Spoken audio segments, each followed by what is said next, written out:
Maintenant, j'aimerais revenir sur est-ce que je vais retrouver le truc pour lequel on m'a interpellé, soi-disant Trump, il imaginait vider Gaza. Beaucoup d'images. Et déjà, tout à l'heure, il faut qu'on parle de lui ici. Vous voyez? Maintenant qu'il sait qu'il est cuit, c'est pour cela que ces gens-là supportaient Kamala Harris. Maintenant qu'il sait qu'il est cuit et que probablement le dossier Epstein va passer, va sortir, il commence à faire des mea culpa. On va revenir sur ça tout à l'heure. Voilà. Donc, il y avait quelqu'un qui m'avait interpellé sur mon YouTube en me disant que Trump, il avait décidé de vider Gaza, et c'est ce qu'on apprend dans cette vidéo. Je m'entretiendrai avec le général Al-Sisi demain dans la journée. J'aimerais que l'Égypte prenne des gens et j'aimerais que la Jordanie prenne aussi des gens. Il s'agit d'1,5 million de personnes et nous allons tout nettoyer. Vous savez, au fil des siècles, il y a eu de très nombreux conflits. Et je ne sais pas, il faut que quelque chose se passe. C'est littéralement un site de démolition. Presque tout est démoli et des gens y meurent. Donc je préférerais m'impliquer auprès de certains pays arabes et construire des logements dans un autre endroit où ils pourront peut-être vivre en paix pour une fois. Et ici, c'est un désaveu pour les pro-Trump, mais moi, c'est pas mon problème.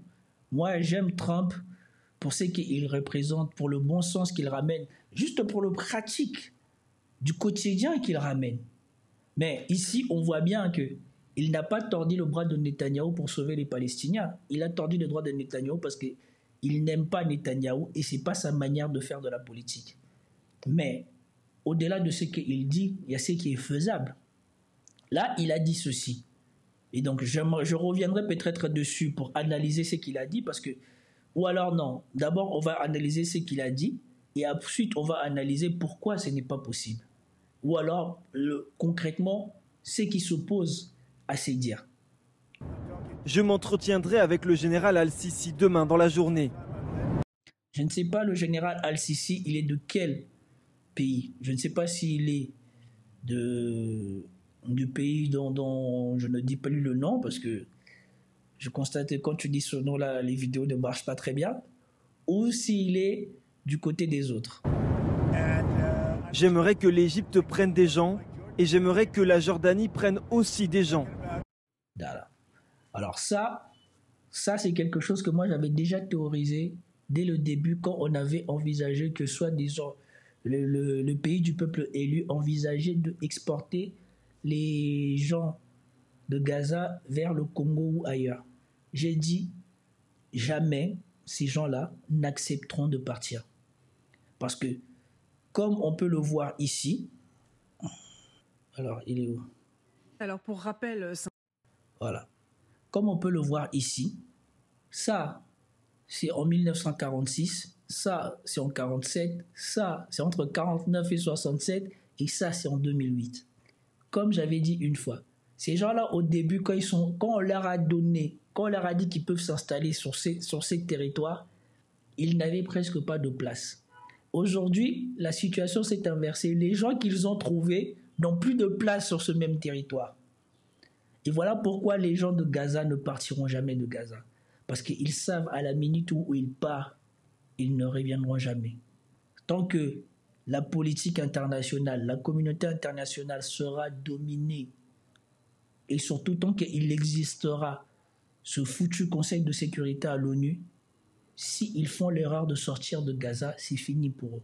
Parce que l'oncle Sam mettra toujours son veto contre toute résolution qui demanderait au pays du peuple élu de rendre les territoires de 67, soi-disant, ou avant 67. Cette chose-là ne pourrait arriver que si jamais l'hégémonie de l'oncle Sam est avérée et que on a aboli le système de veto à l'ONU. Tant que le système de veto à l'ONU existe, même si ces pays occidentaux régressent dans l'hégémonie mondiale, ils conserveront leur veto, toujours pour s'opposer à ce que cette situation n'aille pas dans le sens que nous sommes en train de voir sur ces cartes. Donc, voilà pourquoi je pense que si les pays arabes sont intelligents et ne sont pas soumis, eux non plus n'accepteront pas d'accueillir chez eux des Gazaouis parce qu'ils savent que ces Gazaouis-là vont probablement devenir des citoyens égyptiens et des citoyens cisjordaniens. Il s'agit d'1,5 million de personnes et nous allons tout nettoyer.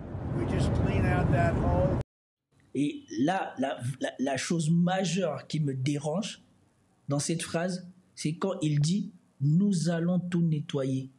Au nom de qui, au nom de quoi tu vas venir nettoyer le territoire des gens?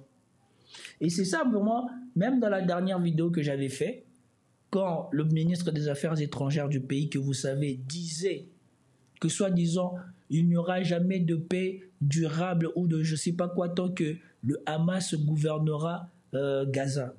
Mais c'est une population qui a son territoire. En gros, c'est une nation. Parce qu'une nation, c'est une population, un territoire et la volonté d'être une nation. On a les trois. Donc, ils sont libres de déterminer qui ils veulent pour leur gouverner. Qui êtes-vous pour venir dire que le Hamas ne doit pas les gouverner?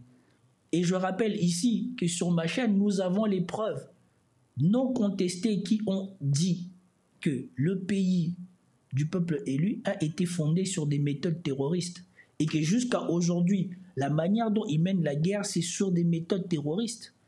Qui vient dire que Israël n'a pas le droit d'utiliser ces méthodes-là? Qui dit ça? Alors pourquoi eux, ils devraient décider de qui va diriger Gaza? Et pourquoi Trump, il devrait décider de qui va nettoyer Gaza? Vous savez, au fil des siècles, il y a eu de très nombreux conflits. Et je ne sais pas, il faut que quelque chose se passe. C'est littéralement un site de démolition. Presque tout est démoli et des gens y meurent.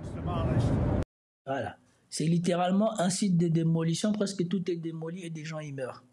On a vu Los Angeles, c'est carrément, je ne sais pas, cramé. Et pourtant, quand il est parti affronter le maire, qu'on verra aussi, quand il est parti affronter le maire californien sur les incendies, il a défendu le fait que les Américains voulaient chacun rentrer dans leur maison pour nettoyer tout et commencer les reconstructions.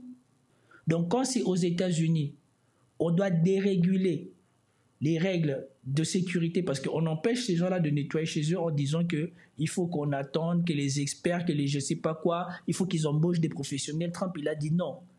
Il faut qu'on arrête ça. Les gens, ils sont capables de le faire eux-mêmes. Ceux qui veulent le faire eux-mêmes, qui veulent louer leur benne pour nettoyer leurs parcelles et recommencer la construction de leur maison, laissez-les faire. Il a défendu ça.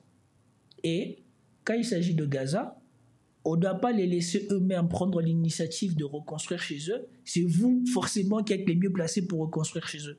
Pourquoi? Donc je préférerais m'impliquer auprès de certains pays arabes et construire des logements dans un autre endroit où ils pourront peut-être vivre en paix pour une fois. Donc ça c'est quoi? Ça c'est une subvention pour que vous donniez votre territoire au pays du peuple élu? Parce qu'en gros c'est ça. Parce que pendant le conflit nous avons vu, c'est peut-être des blagues ou des bêtises qui ont été faites par les gens du peuple élu qui disaient qu'ils avaient des projets immobiliers pour Gaza parce qu'ils voulaient bénéficier de la vie sur la mer de Gaza. Accordez-moi une minute. Oui.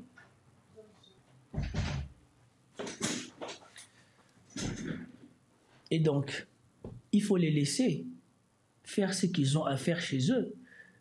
C'est à eux de déterminer ce qu'ils ont à faire.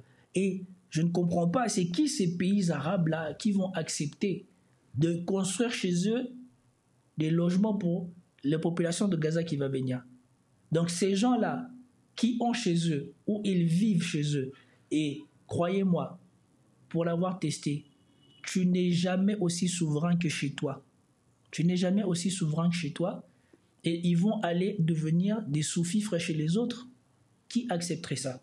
Vous accepteriez-vous ça, que vous alliez devenir des mendiants chez les autres parce qu'ils vous ont construit des logements? Qui vous dit que ces logements qu'ils vont construire, ça ne sera pas comme les premiers migrants de la France qui se sont retrouvés entassés dans des HLM? Alors qu'à Gaza, si tout le monde bénéficie d'un lopin de terre, il peut faire sa maison comme il attend. Ok, cette vidéo est finie, mais cette vidéo, il faut le regarder en contraste avec celle-ci, là, l'une des dernières que j'ai taguées. C'est celle-ci. C'est apparemment tous les gens qui, malgré ce paysage lunaire qui est devenu Gaza, ont décidé de retourner à Gaza. Est-ce que vous vous rendez compte? Regardez-moi ça. Je pense que même eux-mêmes, le pays du peuple élu, ne s'attendaient pas à une telle détermination de ces gens. Ils se disaient que si on a tout rasé et qu'il n'y a plus rien, ils vont renoncer, ils vont partir. Et là, quand tu vois la masse des gens qui veulent retourner dans cet endroit où il n'y a rien, tout de suite, tu considères que les propos de Trump auront du mal à se faire. Et je pense que sur France 24, je crois, ils ont fait une édition là-dessus. J'ai cru apercevoir ça tout à l'heure. Voilà. Regardons ensemble. On a pu voir donc ces scènes. Donc la vidéo s'appelle « Une marée humaine regagne le nord de Gaza ». On a pu voir donc ces scènes de joie, mais comme nous l'a expliqué un de nos contacts sur place, il ne faut pas oublier qu'il y a ces scènes de joie, bien sûr, sur ces visages, mais il y a aussi, comme nous l'a dit notre contact, la tristesse dans les cœurs, puisque ces personnes ont perdu de nombreux membres de leur famille, ont souvent tout perdu, puisqu'elles n'ont plus de toit sur la tête, mais l'essentiel pour elles, c'est de pouvoir rentrer chez elles. Et ce contact dans la bande de Gaza nous expliquait également que c'est aussi un message des Palestiniens envoyé à Donald Trump pour qu'ils comprennent que l'appartenance à la terre pour les Palestiniens, c'est ce qui est plus fort que tout. Le Hamas a lui déclaré de son côté que c'était une grande victoire pour lui de voir les Palestiniens qui avaient été déplacés pouvoir enfin rentrer chez eux dans le nord. Et puis on a appris également qu'une délégation du Hamas était en train d'arriver actuellement au Caire pour, je cite, selon cette déclaration, pouvoir continuer à discuter de cet accord de cessez-le-feu. De son côté, il faut le rappeler, l'armée israélienne continue ses opérations militaires dites antiterroristes en Cisjordanie occupée, puisqu'au moins 2 personnes ont été tuées et 3 autres blessées selon le ministère de la Santé palestinien dans une frappe israélienne. La frappe a visé le camp de réfugiés de Nour Shams à l'est de la ville de Toul-Karem. Voilà. D'un côté, on vous fait miroiter que le conflit est fini. De l'autre côté, on est en train de continuer le conflit. Mais toujours est-il que voilà, comme je vous avais dit, il faut mettre en contraste les propos de Trump avec la réalité. Et on sait que Trump, c'est quelqu'un de pragmatique, c'est quelqu'un de pratique. Et face à ce que nous venons de voir, je ne pense pas qu'il va vouloir se mettre à dos la population de Gaza, parce que ça sera encore quelque chose de plus qu'il devra gérer. Et ça sera plus facile pour lui d'aider à la reconstruction de Gaza à Gaza que de les déporter. Et comme l'avait envisagé une personne qui avait commenté, qui avait dit « Les choses ont beaucoup changé à cause de la médiatisation de ce conflit. Les pays arabes qui bossent avec Trump voudront avoir des garanties sur la pérennité de ce cessez-le-feu qui a été signé pour qu'ils puissent envisager de mettre l'argent pour reconstruire Gaza. Ils savent qu'ils n'ont pas fait grand-chose pour aider Gaza à rester debout, mais ils savent qu'ils vont tous tirer un bénéfice à mettre de l'argent pour reconstruire Gaza. Et donc probablement, nous ne savons pas, et moi je souhaiterais que Gaza soit reconstruit par les pays arabes plutôt que par les Occidentaux. Parce que nous savons que les Occidentaux n'ont jamais rien d'autre à l'esprit que leurs propres intérêts.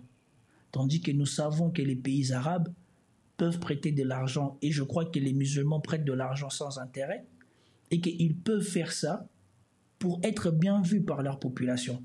Et à eux, ça serait peut-être un geste de solidarité qui serait beaucoup mieux perçu que si on laisse les Occidentaux venir foutre leur nez dans la reconstruction de Gaza.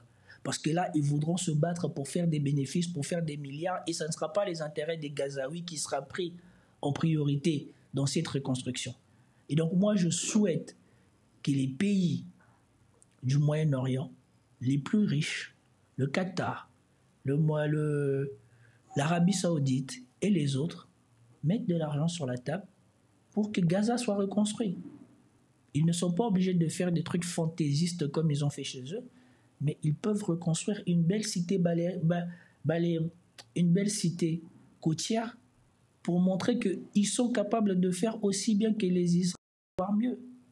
Et j'ai fini par dire le mot.